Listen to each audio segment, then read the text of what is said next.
On behalf of Lincoln Christian Church, the staff, the elders, I want to wish all of you a happy Father's Day today.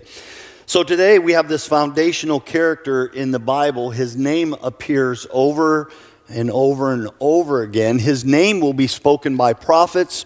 His name will be spoken by kings. His name will be spoken by Jesus.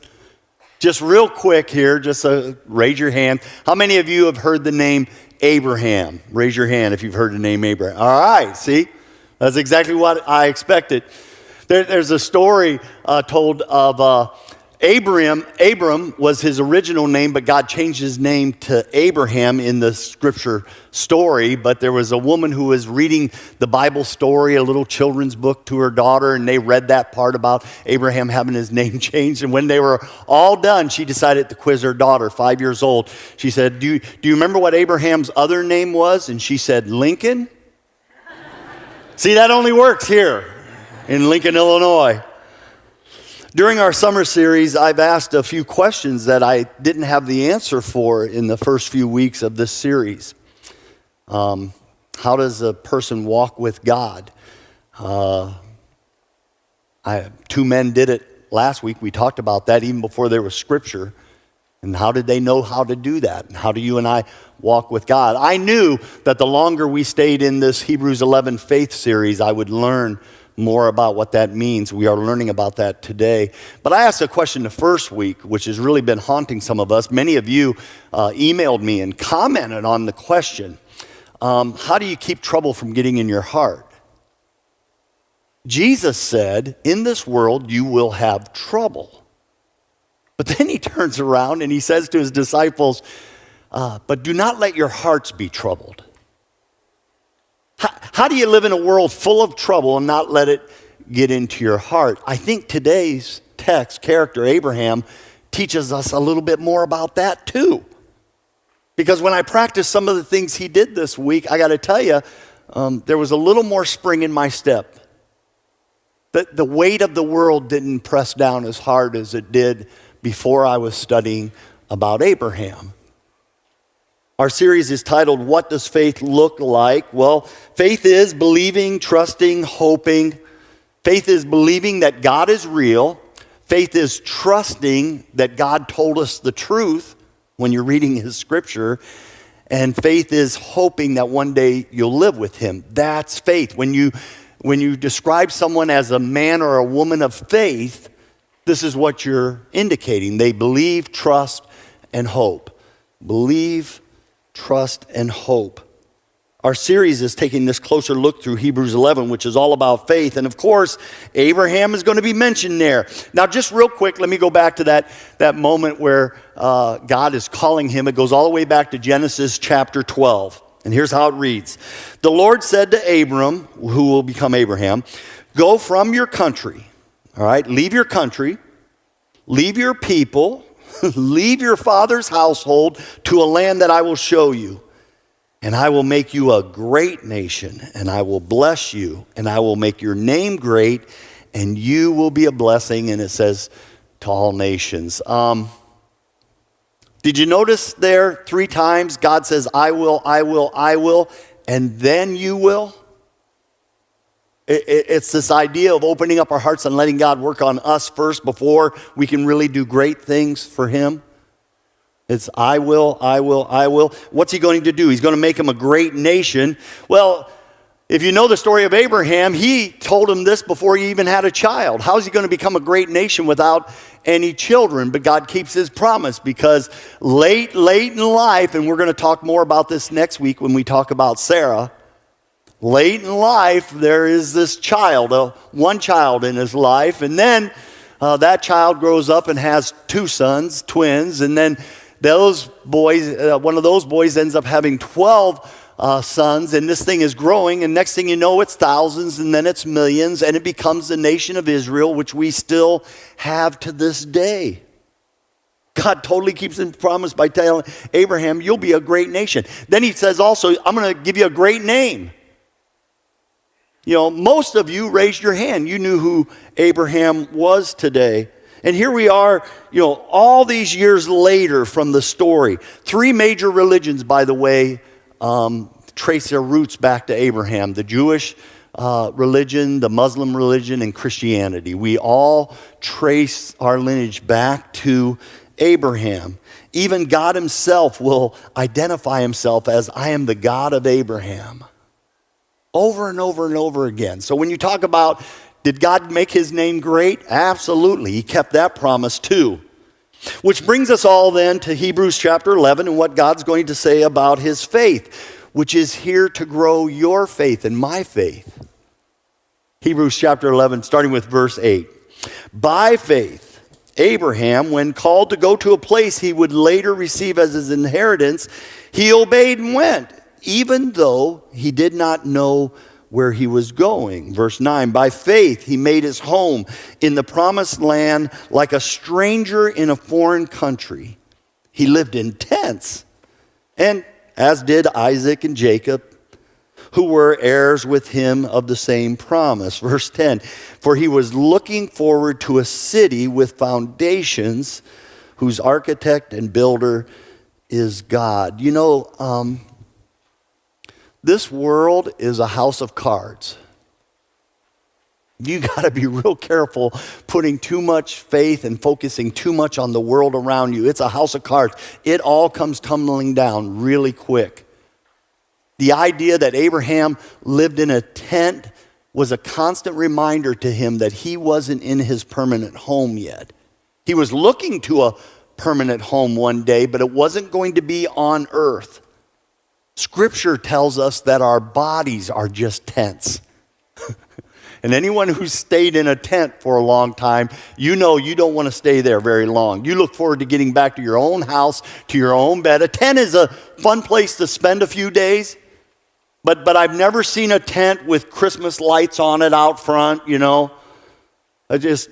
Nobody stays there forever. Your body was not made to last forever. It's just a tent. And some of us, the older we get, we start feeling the wear and tear on that tent. Maybe God's getting ready to take this tent down. Yeah, maybe. Regardless, it is life here on this planet, life here on this earth is not our permanent home. Now just let that sink in for a little bit. This isn't permanent. Abraham was looking for something that people without faith can't see. So are you and I. Abraham was looking forward to this new country, a heavenly city, the ultimate kingdom. So are you and I. What does it mean to walk by faith, to have this faith of Abraham? It means that we don't focus too much on this world. And that's exactly what Hebrews 11 goes on to tell us. Verse 13, all these people who are going to be mentioned, by the way, in Hebrews 11, they were all still living by faith when they died. They did not receive the things promised. They only saw them and welcomed them from a distance, admitting that they were foreigners and strangers on earth. Foreigners and strangers, people who were pilgrims as they walked this earth.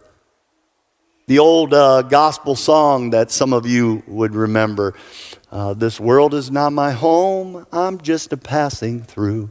My treasures are laid up somewhere beyond the blue. The angels beckon me from heaven's open door, and I can't feel at home in this world anymore. I can't feel at home here because this isn't my home. People of faith do not allow themselves to get anchored to this earth.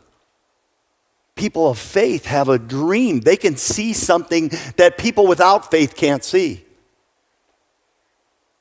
I can see heaven out in front of me. I can't see it completely clearly, just like they couldn't see everything. It was like they were looking at it from a distance. But they admitted, these people of faith, that they were just strangers here on earth. Gosh, don't you love that? And then verse 16, they were longing for a better country, a heavenly one. Therefore, God is not ashamed to be called their God, for he has prepared a city for them. He's prepared it. And eyes can't see it without faith. If I say JFK, you know who that is, JFK, John F. Kennedy. Many of us in this room, we grew up a little bit in the early days of John F. Kennedy's vision. We're going to the moon, he said. Long before we were even close. I mean, we didn't even have a working rocket at that time, but he set our hearts and he set our eyes on the moon. That's where we're going, he said. We're going to get there. And that was all my childhood. All my childhood was dreaming and a lot of vision. A lot of crazy movies came out during that time about getting to the moon, but he set our hearts on that. Here in Hebrews 11, God is setting our hearts on another country. Abraham had that dream that I'm going somewhere. And when God told him to get up and go, did you catch it? He didn't know where he was going. Would you be okay with that? I need you to get up and leave. You're going to leave this country. You're going to leave your family. You're going to leave your people. I'm taking you to a new place.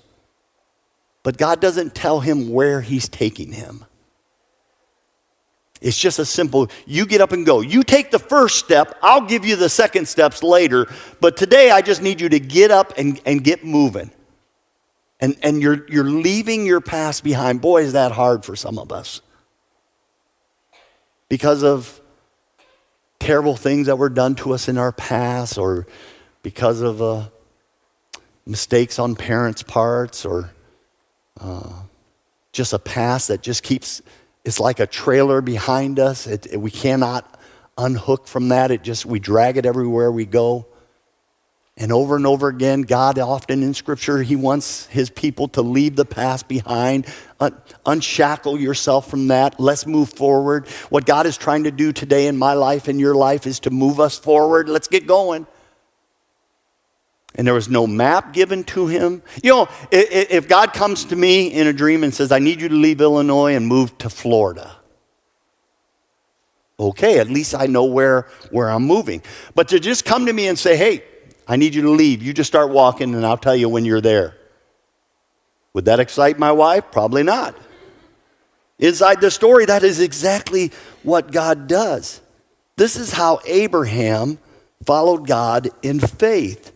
That wherever God is, that's where I want to be. If God is moving out ahead of me to this new, then that's where I want to be. I want to be there where he's at.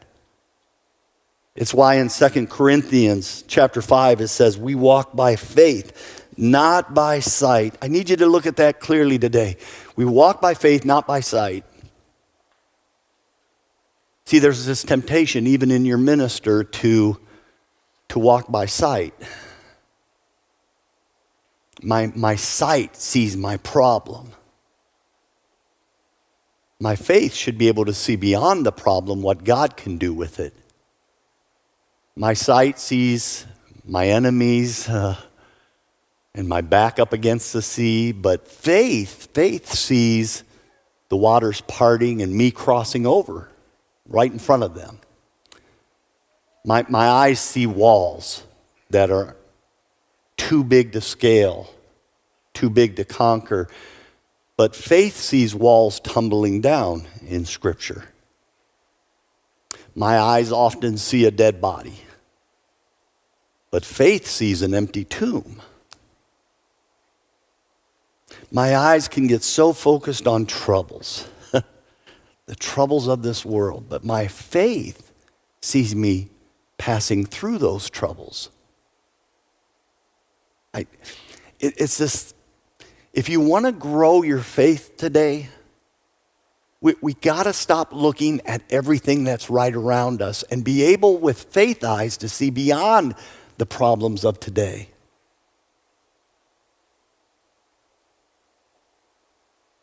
I think we all owe Abraham a great debt of gratitude for stepping out in faith. If we would not have had an Abraham, not sure we would have had a Jewish race, not sure we would have had a Jewish nation, not sure we would have ended up with our Bible, not sure we would have ended up with Jesus. All of that comes about because of Abraham's beginning faith. Not that it was perfect. If you read his story, he's far from perfect. But it was his faith that held him in place. It was his faith that brought all this about for us. Jesus will one day be a descendant of Abraham. His genealogy traces all the way back to Abraham. When God says, I will bless all nations through you, he was talking about bringing Jesus into the world. You keep your faith, Abraham, because I'm going to bless so many people through you. And eventually Jesus is here. Yeah. And it opens the door for us. Revelation chapter 5. Because Jesus was slain, he redeemed to God by his blood persons from every tribe, every language, every people, every nation. This is what Abraham had a hand in bringing in. The story in Jesus' life of the centurion, the soldier who comes to him, Jesus, I need you to heal my servant. He is such a good and faithful friend. I need you to heal my servant. And Jesus tells the centurion, all right, let's go to your house. And the centurion stops Jesus and says, you don't have to go to my house. I'm a man of authority. I tell this one to go and do this. I tell this one to, and they just do it because of my authority. And I recognize in you, Jesus, that you have authority. If you say, servant, be healed today, he'll be healed without you even going to my house. And Jesus in that moment, he says this. He says, I have never seen faith like this in Israel. He says, that is incredible. So he tells the centurion, go home. Your servant is made well. And when the centurion gets home, sure enough, he finds his servant made well. All because the servant could live by faith and not by sight. He had that ability, the centurion did. The other part of what Jesus says to him is really fascinating because a name is going to be mentioned now by Jesus, the name Abraham. Jesus turns to his disciples and he tells them this in Matthew 8. I say to you that many will come from as far away as the east, as far away as the west, and they will take their places at a feast with Abraham and Isaac and Jacob in the kingdom of heaven. Jesus says, now I've not seen such great faith. And by the way, God is opening this door now up for nations that you can't even imagine. How do I live in a world full of trouble and not let trouble get into my heart?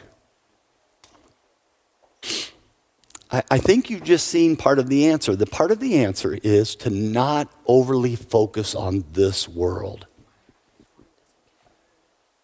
but to set our sights way out ahead. There's a heavenly city that is being prepared for you and I. And your faith will one day get you there. Yeah. For all of us who did have fathers and grandfathers of faith, what a blessing. Their faith could also be yours today.